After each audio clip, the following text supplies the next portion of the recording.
இலங்கை செய்திகளுடன் நான் நிரோஷன். விரிவான செய்திகளுக்கு முன் தலைப்புச் செய்திகள். ஜனாதிபதி தேர்தல் முடிவுகள் நாட்டின் வெற்றி தோல்வியை தீர்மானிக்குமே அன்றி தனிப்பட்ட வெற்றி தோல்வியாக அமையாது என ரணில் விக்ரமசிங்க தெரிவிப்பு. அரசியலமைப்புக்கு முரணாக தேர்தலை ஒத்திவைக்க முடியாது, ரணில் தரப்புக்கு மஹிந்த எச்சரிக்கை. சர்வஜன வாக்கெடுப்பு நடத்தும் எந்தவித திட்டமும் ஐக்கிய தேசிய கட்சிக்கு கிடையாது என கட்சியின் தேசிய செயலாளர் ரவி கருணாநாயக்க சுட்டிக்காட்டு.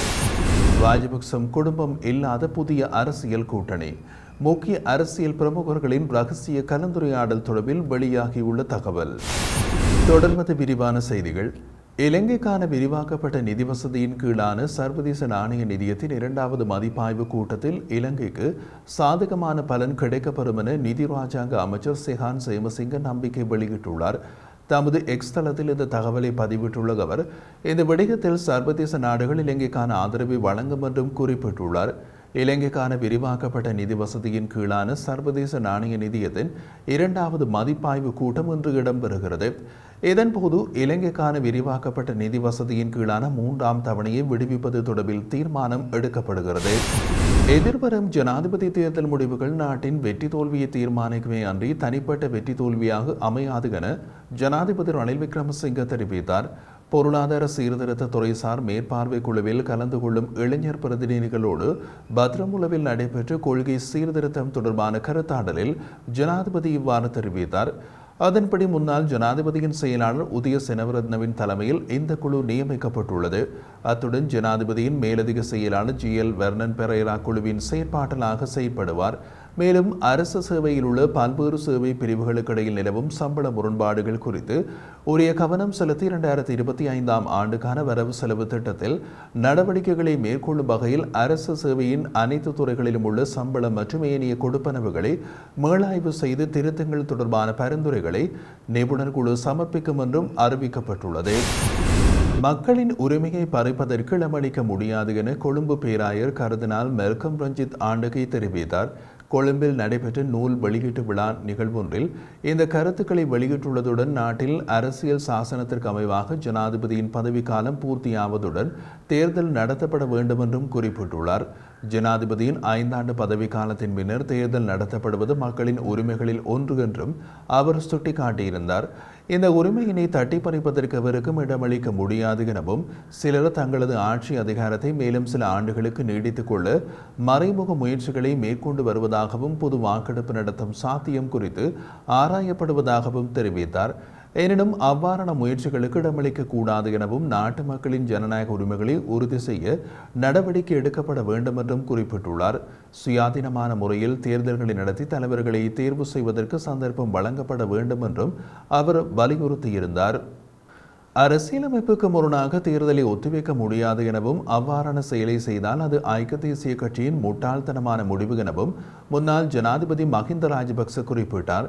பதுளையில் இடம்பெற்றிருந்த கூட்டம் ஒன்றில் இதனை கூறியுள்ள அவர் மேலும் தெரிவித்த போது, இப்போது நாட்டு மக்கள் மொட்டு கட்சி மீது பெரும் நம்பிக்கையை வைத்துள்ளார்கள். எமது கட்சியின் சில உறுப்பினர்கள் வெளியேறினாலும் இதனையும் இழக்கவில்லை. மாறாக அதைவிட இன்று நாம் பலமாக இருக்கின்றோம். அரசியலமைப்புக்கு முரணாக தேர்தலை ஒத்திவைக்க முடியாது. ஐக்கிய தேசிய கட்சி அவ்வாறு செய்யும் என்று நான் நினைக்கவில்லை. அது ஒரு முட்டாள்தனமான விடயம். எனினும் ஐக்கிய தேசிய கட்சி அவ்வாறானதொரு செயலை செய்தால் அது ஐக்கிய தேசிய கட்சியின் தனிப்பட்ட முடிவாகும்.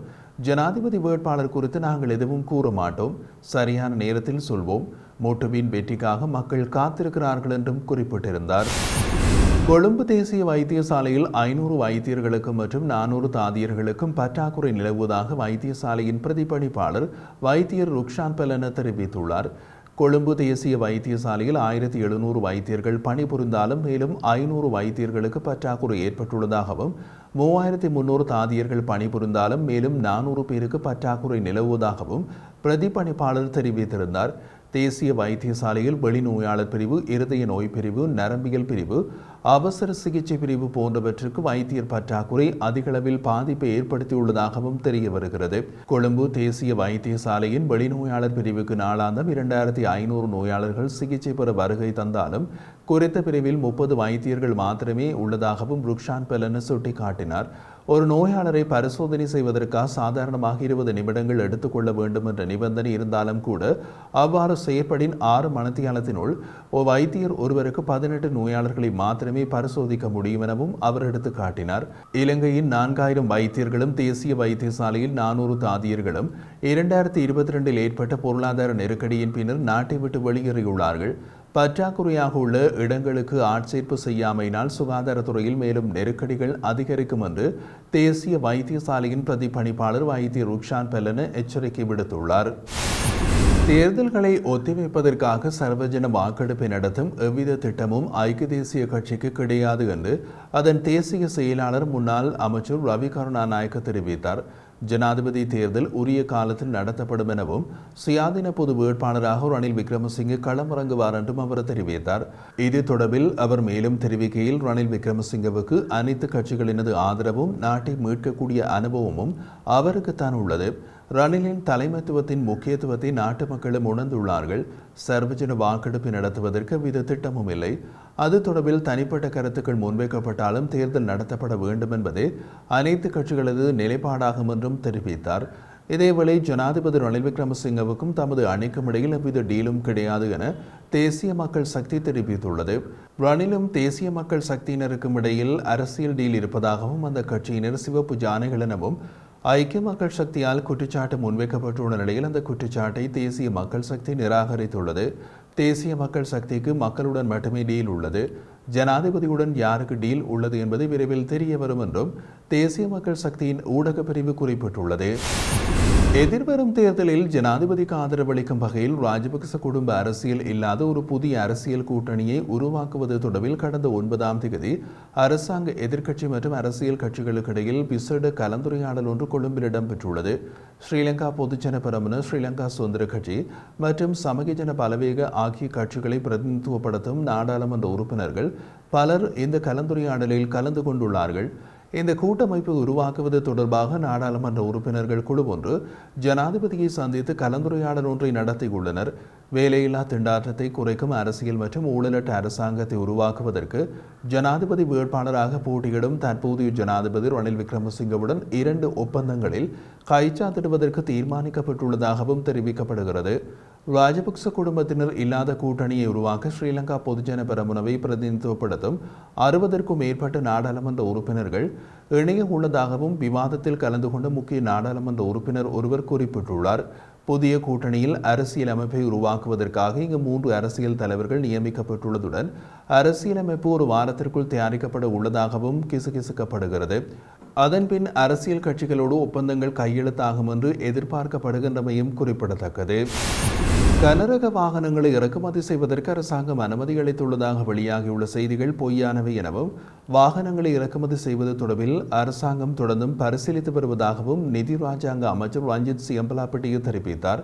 அண்மையில் இடம்பெற்ற நிகழ்வொன்றில் கலந்து கொண்டு கருத்து தெரிவிக்கும் போது அவர் இவ்வாறு குறிப்பிட்டுள்ளார். இதுகுறித்து அவர் மேலும் தெரிவிக்கையில், கனரக வாகன இறக்குமதி அக்டோபர் மாதம் இடம்பெறும் என பொய்யான தகவல்கள் வெளியாகியுள்ளன.